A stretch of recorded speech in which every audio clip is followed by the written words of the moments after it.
This channel does not promote any violent, harmful, or illegal activities. All content provided by this channel is meant for an educational purpose only. প্রথমেই নজর রাখে বীরভূমে, কারণ বীরভূমের কথাই আপনাদের বলছিলাম। বীরভূমের বার্তায় দলের সবাইকে বারে বারে এক হয়ে চলার কথা বলেছেন খোদ দলের সুপ্রিমো মমতা বন্দ্যোপাধ্যায়, কিন্তু অবস্থা যে খুব একটা বদলায়নি তা স্পষ্ট। কাকরতলায় তৃণমূল কর্মী খুন, শান্তিনিকেতনের রূপপুরে আক্রান্ত ৩ জন তৃণমূল কর্মীর নেপথ্যে সেই গোষ্ঠী কোন দলের তত্ত্ব। অনুব্রত মণ্ডল জেলায় ফেরার পর কিছুদিন সব ঠিক থাকলেও দিনে দিনে বিরুদ্ধ গোষ্ঠীর সঙ্গে পুরনো দ্বন্দ্ব ফের মাথা চাড়া দিয়ে উঠছে। প্রশ্ন উঠছে, রক্তক্ষয়ী রাজনীতির দিন কি তাহলে ফিরছে বীরভূমে?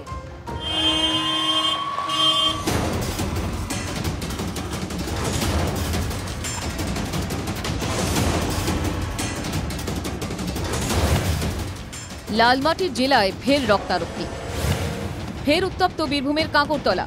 এবার পিটিয়ে খুন করা হলো তৃণমূল কর্মীকে। 11 দিন আগে বালির বখরা নিয়ে বিবাদে কাকরতলার জামালপুরে বোমার আঘাতে শাসক দলের কর্মীর পা উড়েছিল। সেই ঘটনার রেশ কাটতে না কাটতেই রক্ত ঝরল কাকরতলার বহরায়। পুলিশ সূত্রে খবর, নিহত তৃণমূল কর্মীর নাম শেখ নিয়ামুল, কাকরতলার বড়রা গ্রামে বাড়ি। অভিযোগ, এলাকার দখলদারি নিয়ে সংঘাতের জেরে লোহার রড দিয়ে মারধর করা হয় নিয়ামুলকে। কোমর ভেঙে যায় তার। আশঙ্কাজনক অবস্থায় তাকে হাসপাতালে নিয়ে যাওয়া হয়, কিন্তু শেষ রক্ষা হয়নি। কাটারিতে চুটিয়ে দেয়, তারপর হাম্মরে করে বেরিয়ে পাগলা ভেঙে দেয়। কালো, মিলন, সাদ্দাম, দিলখোশ, 12-14 জন ছিল ওরা। হামলার নেপথ্যে কি রাজনৈতিক শত্রুতা নাকি ব্যক্তিগত আক্রোশ?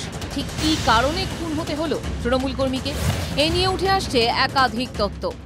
পয়সার জন্য সবই যত অনর্থের মূল।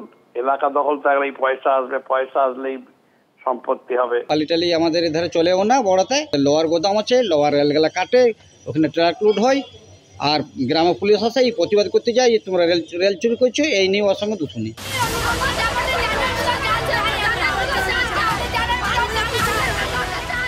নিহতের পরিবারের দাবি, হামলাকারীর সঙ্গে বিজেপির যোগ রয়েছে। এদিকে স্থানীয় তৃণমূল নেতৃত্ব সামনে আনছে ব্যক্তিগত শত্রুতার তত্ত্ব। কালোরা 4 ভাই, বাদ থেকে 4-5 জনকে নিয়ে এসেছে, বিজেপি দল করে ওরা। বিষয়টা কিন্তু কোনো দলীয় এবং কোন দলের বিষয় নয়, বিষয়টা পুরোপুরি ব্যক্তিগত আক্রোশের ঘটনা থেকে এটা ঘটেছে। তৃণমূলের ব্যাপক গোষ্ঠীদ্বন্দ্ব, যেখানে মানুষের প্রাণ কেড়ে নেওয়া, খুন করে দেওয়া, এই ধরনের যে রাজনীতি তৃণমূল করেছে, সেই তৃণমূলের রাজনীতিতে তৃণমূলের লোকেরাই শেষ হয়ে যাচ্ছে। বর্তমানে খয়রা শুনলে সেরকম কোনো রাজনৈতিক উত্তেজনায় নয়, অন্য কোনো দলের কোনো অস্তিত্বই নেই, সবটাই তৃণমূল আছে। কাজেই গোষ্ঠী সংঘর্ষ হওয়ার কোনো জায়গা এখানে নেই এখন।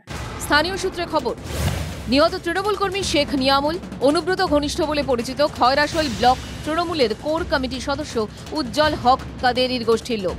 হামলায় অভিযুক্ত শেখ কালো হজরতপুর অঞ্চল তৃণমূলের প্রাক্তন সভাপতি স্বপন সেন গোষ্ঠীর। কাজল অনুগামী স্বপন সেন সম্প্রতি কাকরতলার বোমাবাজির ঘটনায় গ্রেফতার হয়ে জেলে। পুলিশ ব্যবস্থা নিচ্ছে। বীরভূমে দলকে ঐক্যবদ্ধ হয়ে চলার জন্য বারবার বার্তা দিয়েছেন মমতা বন্দ্যোপাধ্যায়, কিন্তু সংগঠনের নিচুতলায় কি সেই বার্তা পৌঁছচ্ছে না?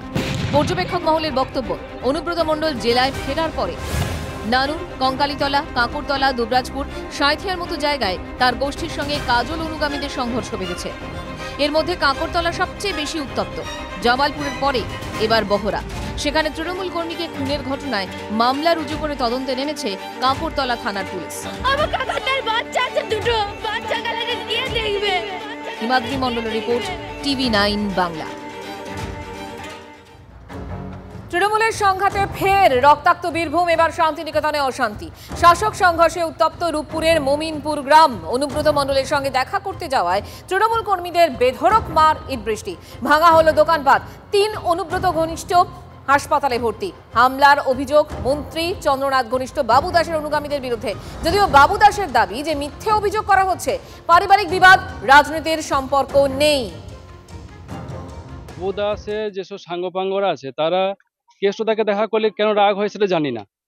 তো সেই জায়গাতে আমরা যখন কেষ্টদাকে দেখা করে যখন আমরা জেলা অফিস থেকে বের হই, তখনই আমার মোবাইলে ফোন আসে যে বাড়ি থেকে ফোন যায় যে আমার বাড়িতে ইট পাটকেল ছুটছে। অনুব্রত মণ্ডল পরিষ্কার বলে দিয়েছে বাবু দাস কেউ নয়, ও এমনকি পৌরসভার লোক।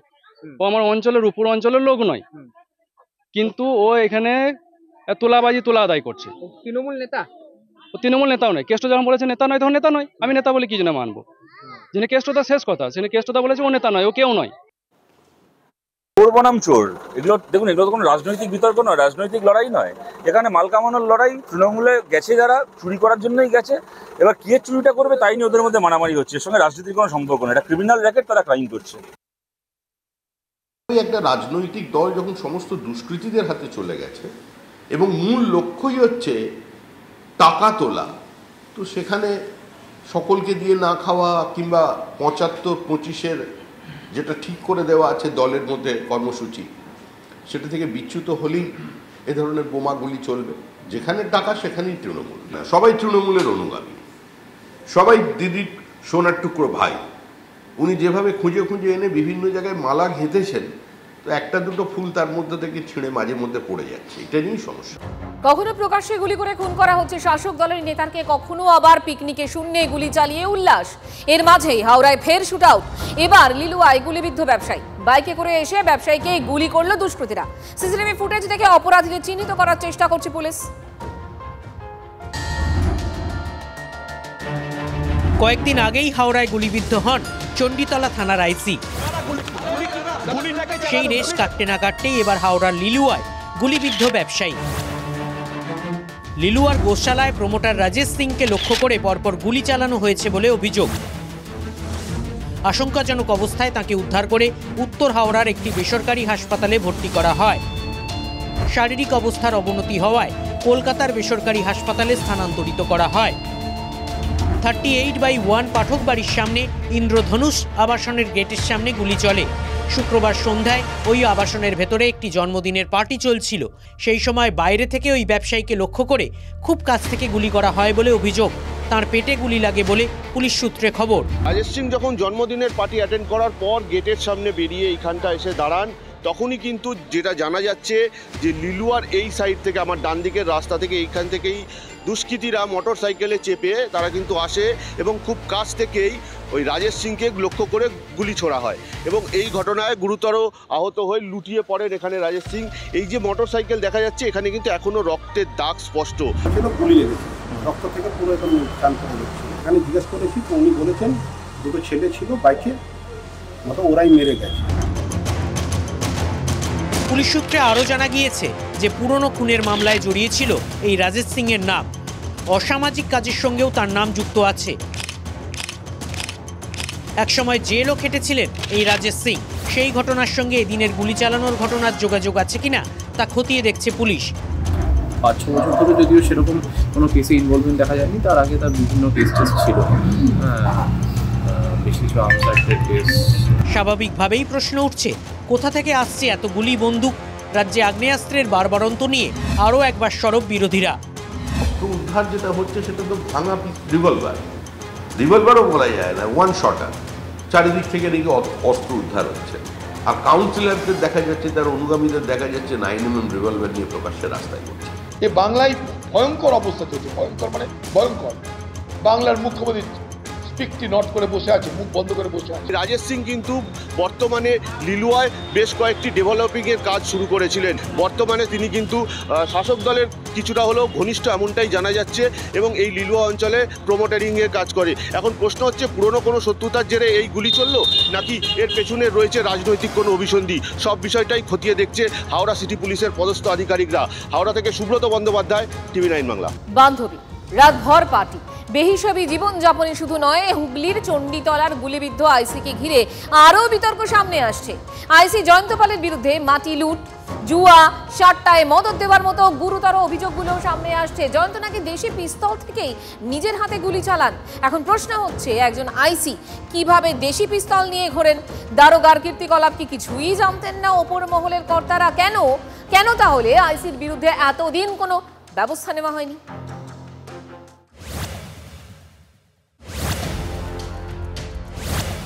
চণ্ডীতলার গুলিবিদ্ধ আইসি জয়ন্ত পাল সম্পর্কে একের পর এক চাঞ্চল্যকর তথ্য সামনে আসছে। গুলিকাণ্ডে তদন্তের মাঝে জয়ন্ত পালের বিরুদ্ধে হুগলি জেলার শাসক দলেরই সংখ্যালঘু সেলের সভাপতি মারাত্মক সব অভিযোগ করে বসলেন। তৃণমূল সংখ্যালঘু সেলের জেলা সভাপতি সুরজিৎ মণ্ডলের অভিযোগ, জয়ন্ত পাল চণ্ডীতলা থানার ওসি হিসেবে দায়িত্ব পাওয়ার পর এলাকায় বেআইনি কাজের রমরমা শুরু। 2024 সালে দায়িত্বভার গ্রহণ করার পর মাটি মাফিয়াদের দৌরাত্ম্য বেড়ে যায়। ওসির মদতেই বেআইনি মাটি কারবার থেকে জুয়া সাট্টার কারবারিদের দাপট বাড়ে। উনি চণ্ডীতলা থানায় আগেও ছিলেন, তখন যেভাবে মাটি মাফিয়া, মাটি হাঙর যাদের বলে, বালি হাঙর, এদের যে দৌরাত্ম্য, জুয়া সাট্টা, অরাজকতা যে বেড়েছিল, উনি এখান থেকে চলে যাওয়ার পর সেটা একদম তলানিতে চলে গিয়েছিল। অভিযোগ, প্রতিবাদ করলেই জুটত হুমকি। মদ্যপ অবস্থায় ডিউটির অভিযোগ। জয়ন্তর মদতে থানার অনেকেই একাধিক নেশায় আসক্ত হয়ে পড়েন বলে অভিযোগ। কোনো অভিযোগ জানাতে গেলেই টাকা চাওয়া হতো বলেও অভিযোগ। অসামাজিক কাজকর্ম চণ্ডীতলা থানায় বেড়ে গিয়েছিল। মানুষ প্রতিবাদ করলে তাদের হুমকি দেওয়া হতো, ঠিক আছে, তাদের কেস দেওয়ার হুমকি দেওয়া হতো। সাধারণ মানুষ তাকে পেত না। রাত্রিবেলা মদ্যপ অবস্থায় উনি ডিউটি করতেন, জনপ্রতিনিধিদের গরু ছাগল ভাবতেন, ঠিক আছে, মানে সব কিছু ঊর্ধ্বে ছিলেন উনি। স্বাভাবিকভাবেই জেলার বিরোধী দলগুলো জয়ন্ত পালের বিরুদ্ধে সরব হয়েছে। পাপের প্রায়শ্চিত্ত তো সহজে হবে না, এটা বুঝে নিতে হবে। এতদিন চুপ থাকলে হজম করে তো যায় না, তার নিজের পরিবারকেও তার উত্তর দিতে হয়। সেই উত্তর দেওয়ার চেষ্টা করছে, কিন্তু মানুষ উত্তর চাইতে আরম্ভ করেছে। ওদেরকে থামানো যাবে না, উত্তর শেষ পর্যন্ত মানুষ চায়। চণ্ডীতলা আইসি জয়ন্ত পাল গুলিকাণ্ডে পরতে পরতে নানান রহস্য উন্মোচন হচ্ছে। জানা যাচ্ছে ঘটনার দিন ঘোষপাড়া পাম্পের সামনে নীল গাড়িতে এই জয়ন্ত পাল আইসি শেখ দীর্ঘক্ষণ অপেক্ষা করছিলেন তার বান্ধবীর জন্য। বান্ধবী না আসায় বারংবার তাকে ফোনও করছিলেন, এমনটাও জানা যাচ্ছে, কিন্তু ফোন রিসিভ করছিলেন না বান্ধবী। বান্ধবীর ওপরে রাগেই কি তবে বন্দুক বের করে নিজের হাতেই গুলি চালালেন? এদিকে জয়ন্ত পালের গুলিবিদ্ধ হওয়ার ঘটনায় হাওড়া সিটি পুলিশের তদন্তে চাঞ্চল্যকর তথ্য। আইসির সঙ্গী এবং তার বান্ধবীকে জিজ্ঞাসাবাদ করে তদন্তকারীরা জানতে পেরেছেন বান্ধবী সারাদিন ফোন না ধরাতেই খেপে যান চণ্ডীতলা থানার আইসি জয়ন্ত পাল। বান্ধবীকে সবক শেখাতেই আইসি নিজে হাতে গুলি করেন। সার্ভিস রিভলভার নয়, দেশি পিস্তল থেকেই গুলি চলে। ঘটনাস্থল থেকে প্রায় 500 মিটার দূরে হাওড়ার দালাল পুকুরের কাছে একটি জঞ্জালের ভ্যাট থেকে পিস্তলটি উদ্ধার হয়। যদিও তদন্তকারীদের জয়ন্ত পাল জানান তাকে লক্ষ্য করে অন্য কেউ গুলি চালিয়েছে। স্বাভাবিকভাবেই প্রশ্ন উঠছে, অপরাধীদের মতো দেশি পিস্তল নিয়ে কেন ঘুরতেন আইসি? কার মদতে জয়ন্ত পালের এতবার বারুদ্ধ? গুলিকাণ্ড সামনে আসার পর কেন মুখ খুলছেন শাসক দলের নেতারা? এতদিন কেনই বা তারা চুপ ছিলেন? গুলিকাণ্ড সামনে না এলে জয়ন্ত পাল তো বহাল তবিয়তে তার কীর্তিকলাপ চালিয়ে যেতে পারতেন। এদিন চণ্ডীতলা থানায় যায় ফ্যাক্ট ফাইন্ডিং টিম। নেতৃত্বে অতিরিক্ত পুলিশ সুপার কৃষাণু রায়, ছিলেন চণ্ডীতলার এসডিপিও তমাল সরকার, সার্কেল ইন্সপেক্টর সন্দীপ গঙ্গোপাধ্যায় সহ এক মহিলা পুলিশ আধিকারিক। সূত্রের খবর, জেলা পুলিশ আধিকারিকদের হোয়াটসঅ্যাপ গ্রুপে জয়ন্তর বিপুল সম্পত্তির খতিয়ান ঘোরাফেরা করছে। পুলিশ সূত্রে খবর, জয়ন্ত পালের বিরুদ্ধে বিভাগীয় তদন্ত হবে। দোষ প্রমাণিত হলে কড়া শাস্তির মুখে পড়তে হতে পারে আইসিকে। খবর সূত্রের। আপাতত জয়ন্ত পালকে সরিয়ে আইসির দায়িত্ব পেয়েছেন সন্ধি গঙ্গোপাধ্যায়। সনদ মাঝি ও সুব্রত বন্দ্যোপাধ্যায়ের রিপোর্ট, TV9 বাংলা।